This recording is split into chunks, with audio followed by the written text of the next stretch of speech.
Hi, I'm Dr. Lara, and welcome to my very first episode of Who Am I and Why Am I Here? My name is Dr. Lara Romero, and I'm an angel channeler, an intuitive mentor, and a healer. So, welcome to this very first episode. So, in this episode, I'm going to give you a little bit of my background so you get to know a little bit about me and what my story is and how I got to this place, and my intention for doing these episodes. So, when I was about 9 years old, I remember sitting outside in our backyard and thinking, why am I here? Like, there has to be more to life than meets the eye. There has to be more to life than going to school, getting married, having kids, paying bills. Like, I just knew that there was something more for me to discover about myself and about the planet. And I remember looking at everything, and it looked like everything was like in 3D. And I mean that by not like a cartoon. Like before, it looked like a cartoon. But when I had this epiphany at 9 years old, the world came alive to me. And it just seemed like everything had shifted in that moment. And that in that moment, I realized that I was different. I was different from a lot of kids. I didn't understand a lot of kids' behaviors. I didn't understand the adult behaviors. And then as I got a little bit older, I didn't understand why people got into the pharmaceuticals. I didn't understand the money system. I didn't understand the political system. Like none of it made sense to me. In fact, it didn't even I didn't think any of it was important. And so, being of that mindset, I did not connect with a lot of people because I thought so differently from everybody else. So, what happened was I was born in an Irish Catholic family. Four sisters. I was the youngest of four sisters. And any of you out there that knows about Irish descent and Catholicism and put that together, oftentimes, I'm not saying every time, but oftentimes there's a lot of drinking and a lot of partying. And my father was an alcoholic. And all I knew from a very young age, probably like 13 years old when I started drinking, was to party and that drinking was okay. Not just okay, but a way of life. So I started drinking at the tender age of 13 and just continued on through my teenage years until I got to a point where I felt so lost. I felt so alone. And I felt like I was supposed to be here for something, but I didn't know what it was, and that I wasn't doing what I was supposed to do, and just felt completely abandoned and just like horrible. And I remember driving home one night. It was really late at night, and I was having a conversation with the universe, and I was telling the universe, like, why am I here? Like, what is going on? And, I don't feel connection to hardly anybody. And if I fell asleep at the wheel, because I was that tired, if I fell asleep at the wheel and I got in an accident and I died, I truly would have been okay. And that was the last thought that I had before I fell asleep at the wheel. And it was on the freeway, the 405 freeway in California, going south by Sand Canyon, and I went over 4 lanes of traffic without even realizing it. And I got to the side of the road and it was bumpy, and that's what woke me up. And when I woke up, I thought my foot was on the brake, but it was on the gas pedal. So I sped up, going straight towards a pole, and then went back onto the freeway towards the center divider. And then finally, my car stalled facing traffic on the 405 freeway. And so I got my wits about me, and then I started up my car and went to the side of the road. And all the cars that were on the freeway, they slowed down and watched all of it happen. I didn't hit anybody, but they all slowed down, and then they drove past me. Nobody stopped to see if I was okay. So I got out of the car, and my car looked okay, and so I drove home. And I was living at home at the time, and the next morning my dad woke me up and said, "What happened to your car?" I go, "What are you talking about?" And the front light was bashed in, and my front tire was completely flat. But I had driven home from that accident another 25 miles. How that happened, I have no idea.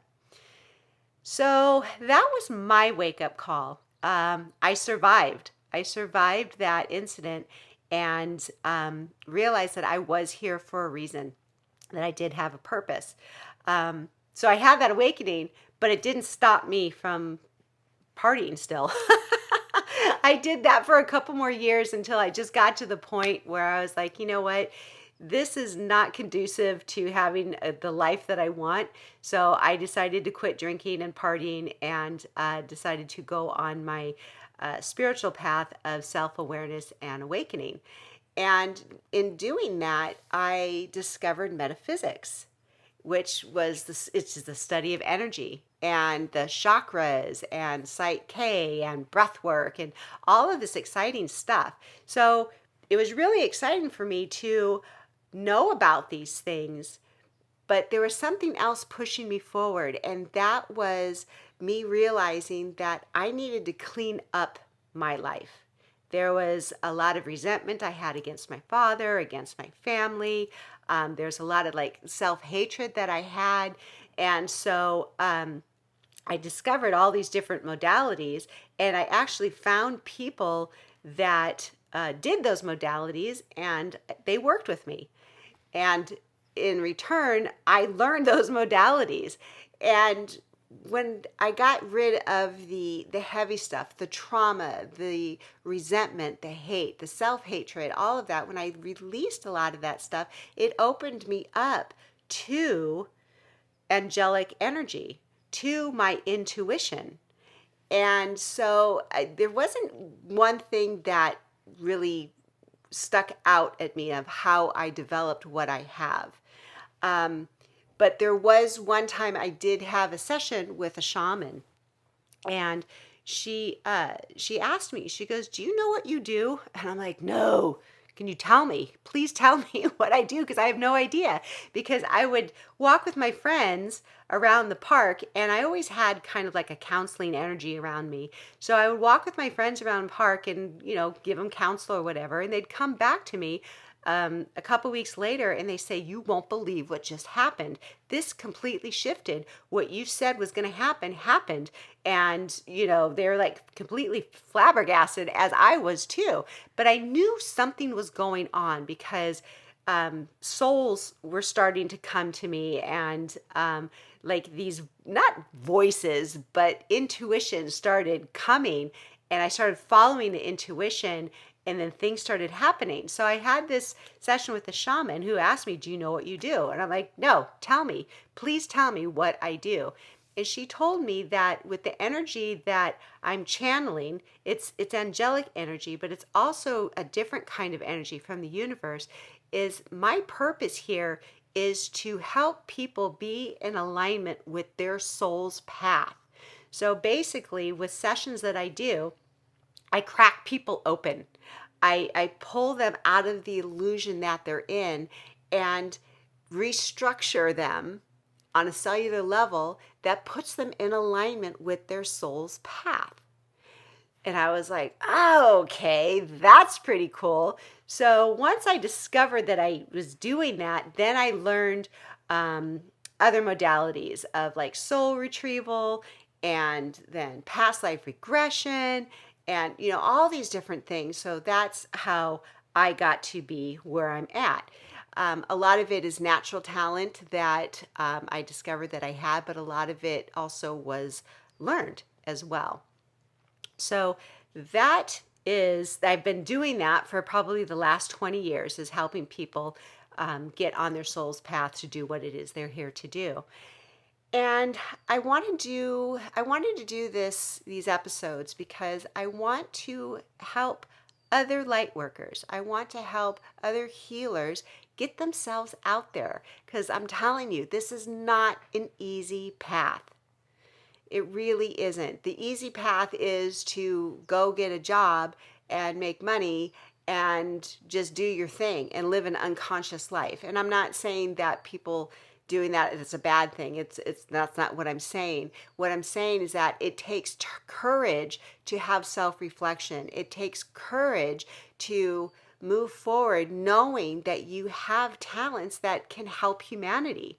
There's a lot of people here on this planet right now that feel like they're here for a reason, that they're here for a purpose, but they just don't know what it is or how to go about it. So what I've been guided to do is to help mentor people that know they're light workers or may think that they're light workers or want to be a light worker. It's all the same thing. That to help them move forward with their talents and their abilities to get that out to the world so we can help bring back humanity and this planet to a state of harmony. Obviously, there's a lot of disharmony going on the planet, but it's actually a good thing because things are falling apart. Things are falling away. And that's a reason why so many of us are light workers on this planet, is because we're here to help people and ourselves and humanity to put it back together in a harmonious way. And we do that through our gifts and talents. So I have written a book, Living Life on Your Terms, the Healer's Edition, How to Fulfill Your Purpose Without Sacrificing Yourself. So I have that book, I have written that book, and these episodes are going to be for you, for the light worker, for the healer, for the pagans, for whoever it is that feels that they have a purpose here and they want to get it out. So that is the purpose for these episodes. Here's my book again. And there is a link at the bottom of this episode where you can go and order the book. Now, the book, it talks about why we're here.